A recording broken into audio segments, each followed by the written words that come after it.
Let's define diagnostic coaching. Diagnostic coaching, very simple in our world. There's a flaw, there's a cause, to the flaw there's a cure. So cause, flaw, and cure.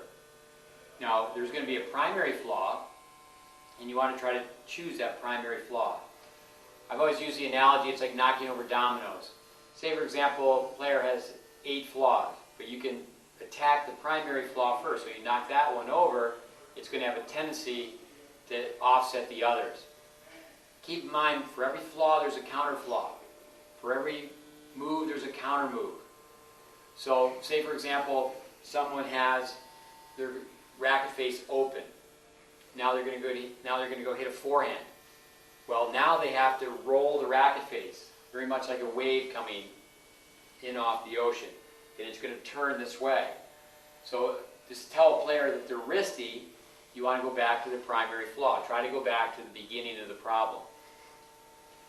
When it comes down to going to see a doctor, and the person who finishes last in med school is called doctor. It takes a lot to become a doctor. I'm sure that's why we call a doctor a doctor.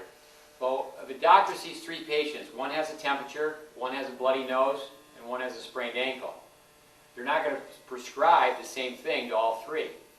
Well, same thing when you're watching someone hit a forehand. You have to be a diagnostic teacher.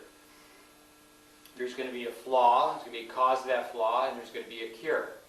So you want to be able to keep it simple, but you want to make sure that you're not having everybody get in line and do the same thing.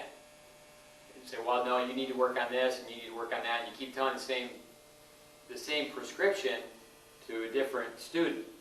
So again, diagnostic coaching. Try to recognize the flaw, the primary flaw, and then you want to have a number of different ways to offset that flaw with corrective methodology.